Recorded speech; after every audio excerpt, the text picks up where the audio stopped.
What's going on, everybody? It's Sunday Fun Day, and yeah, haven't really done much throughout the week on the motor. Been working a lot, and so today I actually have a day off.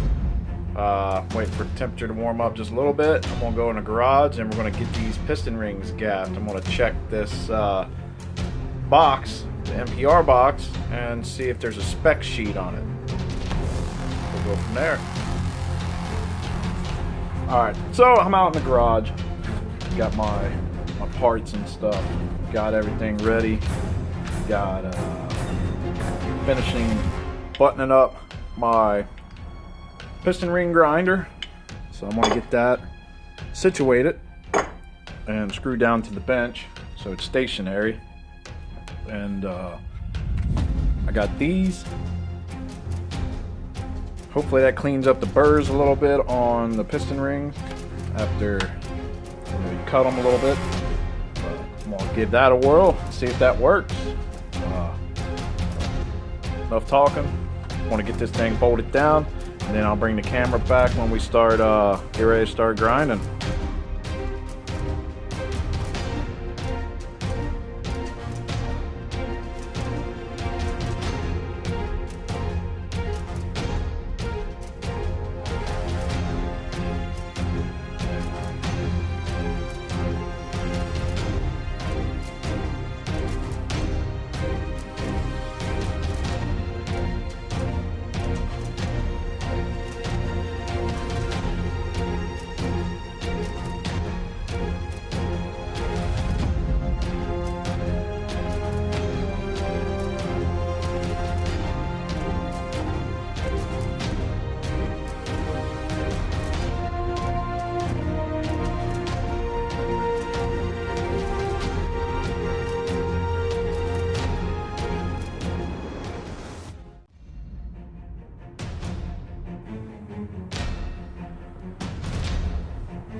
Alright, so here we are.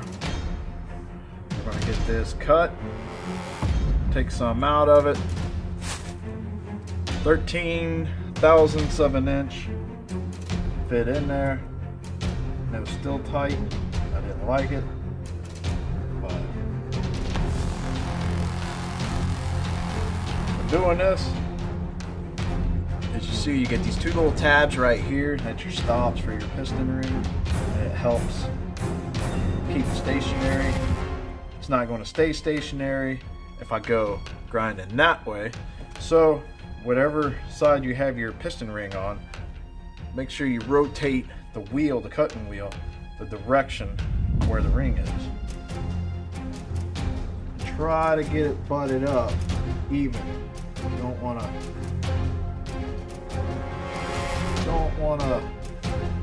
have it cut at an angle. You want to try to keep it as flat as possible.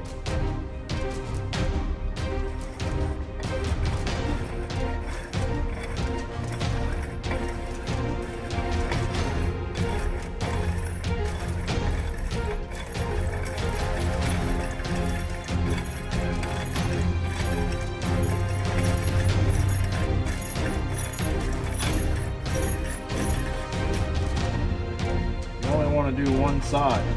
You don't want to do them both.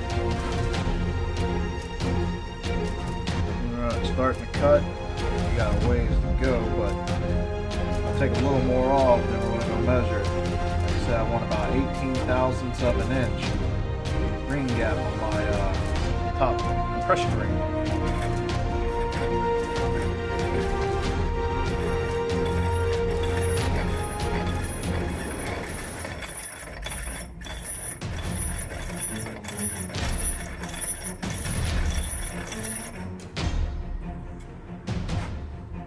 Alright, let's go check it in the block.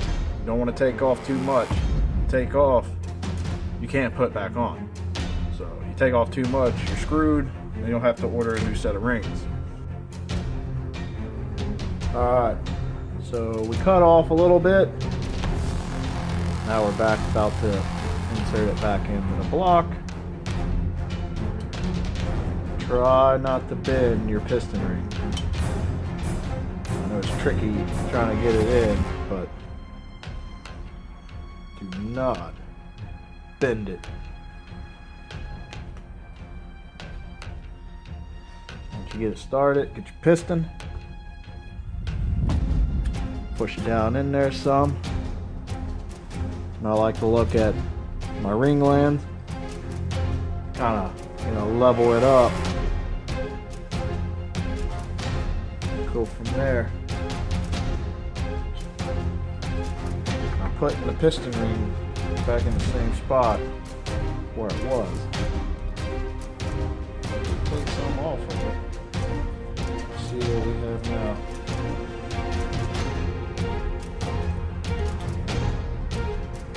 Alright, so 14 thousandths fits in there, so we took 1/1000th of an inch off. Take this back out, go back over there, grind it some more, bring it back. Once we get it fitted properly, we'll show you where the light nail files come into place.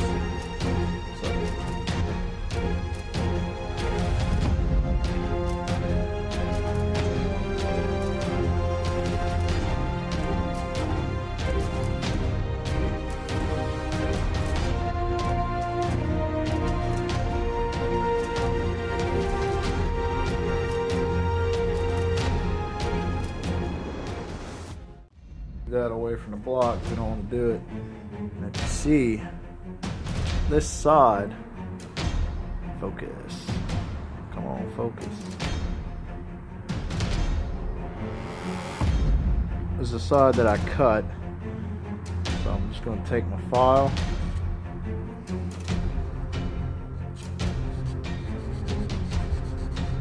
just clean up where it cut. Go too crazy. Just want to get the burrs off that you cut. These piston rings will chip.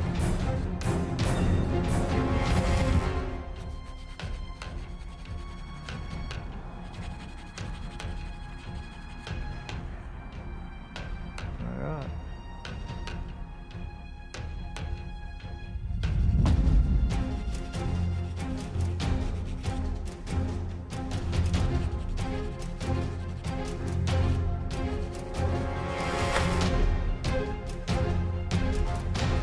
Cool. Number one, compression ring is done. Get all these finished, and we'll start getting the pistons together.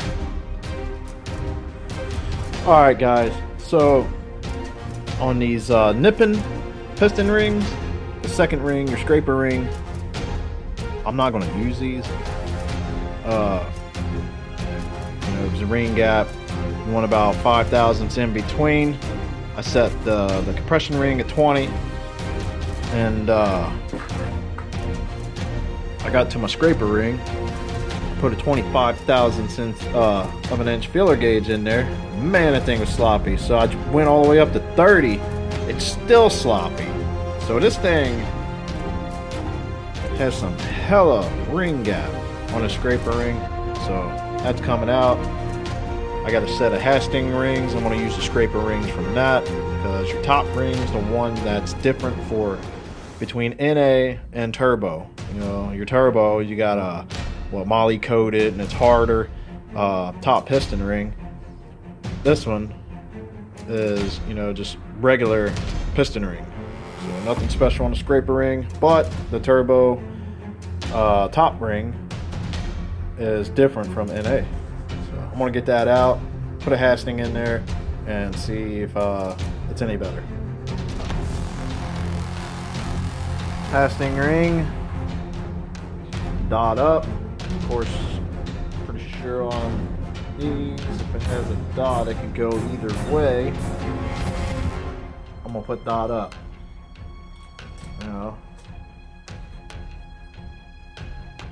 Let's see what we get.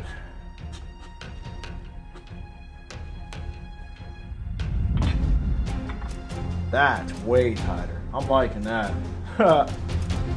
Man, 25 thousandths of an inch feeler gauge will not go in there. So those nipping rings, wow. Yeah, that was crazy. Seeing that gap, I'm like, ooh. So 19 won't even fit in there. I gotta cut this down. Remember, on your second ring, your scraper ring, the material's not as hard as your top compression ring, so you'll remove more metal faster on your scraper ring, your second ring, than you would on your top ring. So be careful on these.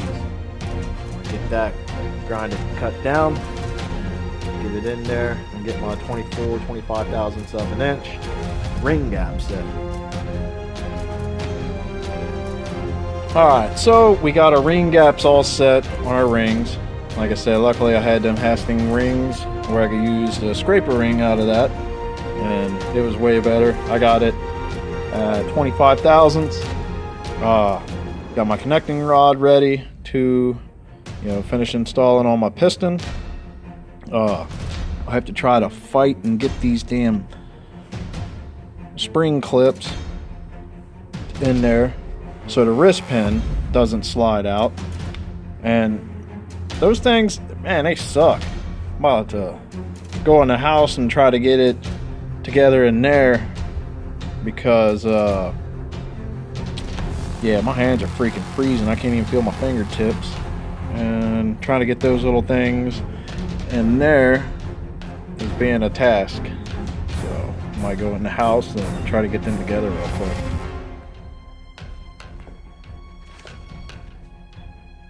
Alright, let me see if I can get some of this in for you. Since these clips are like a springy clip, what I'll do, I'll take it, I'll separate it, and I'll stretch it out, not much, like an accordion. See how I got that? Then you'll see in the piston, there's like a little groove right there. I'll try to get that in that spot.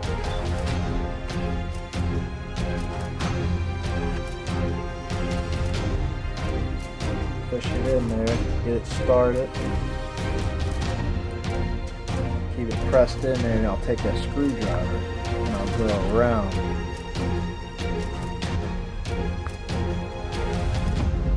And kind of twist like you're compressing a spring.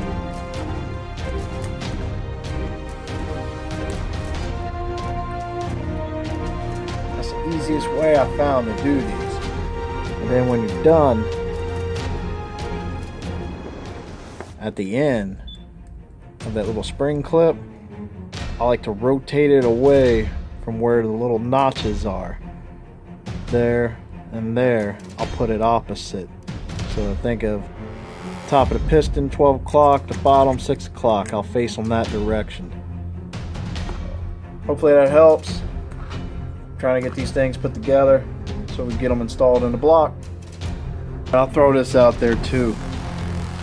Alright, so you have your arrows. That's always pointing to your timing belt, because N stands for your intake, so that's your intake side. Arrow towards number 1. On your rods, here where the tang is, where the bearing latches on right there, face them towards exhaust side. So you got your intake side here. There's those, come on light, where you at? There they are. There's the tang. It's gonna go in like that, face them towards the exhaust side. We'll get this put together.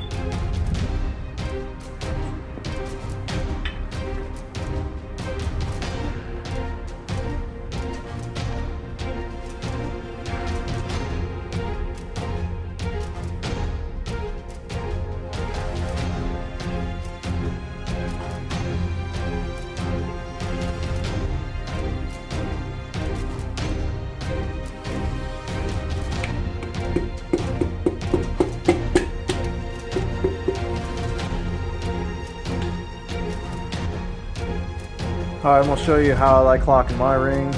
Got my oil ring. clocked, you know, about right here. Scraper ring, opposite side, got it clocked about right there. Compression ring, got it clocked opposite side. And that's how I set my piston rings up. I'm gonna get this ready to install the number 4 so we can get number 1 and 4 torqued down.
Now we can get this flipped over, install the rod bearings, rod caps, and get it torqued to spec.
Alright, it says torque spec 26 foot-pounds.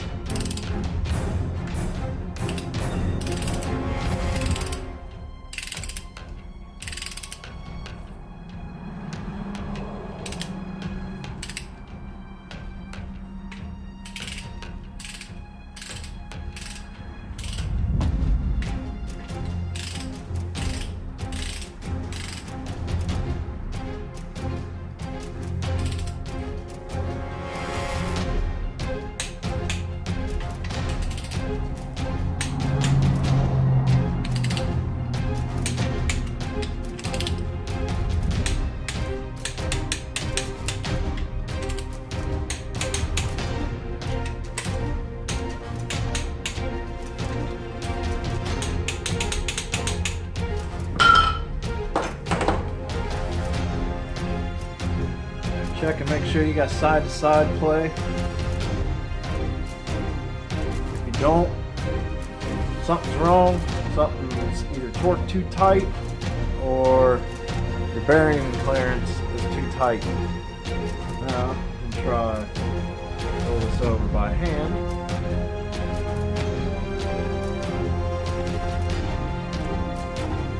Alright, everything feels good. Trying to bar this, flip this motor around, and get 2 and 3 in. Yeah, just show you guys how cold it is. I don't know if you can see that. Yeah, she's snowing. It's freaking cold out. Alright, so we got all the pistons in. Everything's torqued to spec. I'm gonna get ready to get this oil pump thrown on, get it all sealed up and whatnot. And reason why I bought this oil pump, I seen Young Static.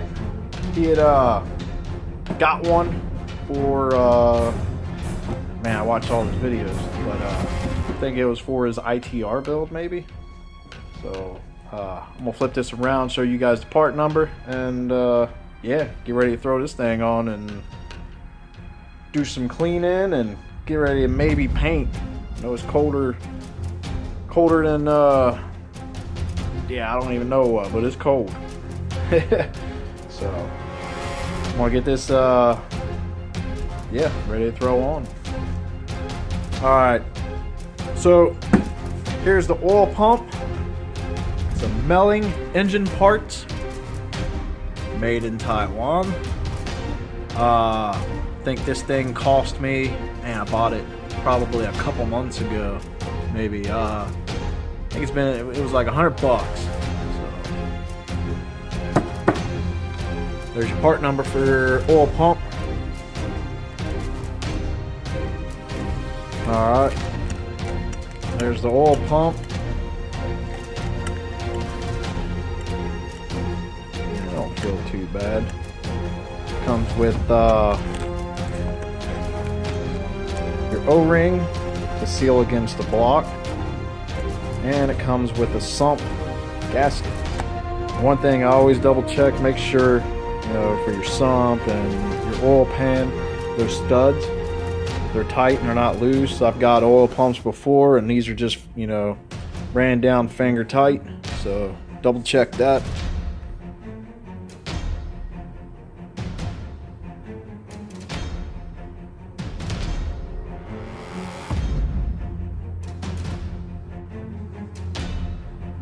Alright guys, so that's it for the video. I'm out of time for today. I gotta get ready. I gotta be somewhere here in a bit. But did make some progress today. All the piston rings got gap. Piston rods got put together. Rings got put on the pistons. Pistons got installed, torqued to specs, and we got the oil pump on. So yeah, making progress. So guess next time I want to clean up a little bit on the outside of the block, maybe a little bit, hit it with some paint, get it dressed up decent, and get my oil pan on, and then it's time to work on the head, get that thing all tore apart, ported, polished, Vtec valve springs put in, new valve stem seals, you know, the whole nine. Depending on how the valve seats look, might relap them just to freshen them up a little bit. Tube hit it, and that's going to be an issue. I have to use the head off of what's already on the Del Sol. So, still got to tackle that, get into that. That'll be coming up in the next video or two. Stay tuned. Thanks for watching. Hopefully you guys liked the video. Be sure to hit that thumbs up button. If you haven't already, hit that sub button so you can stay up to date on my future content. Thanks.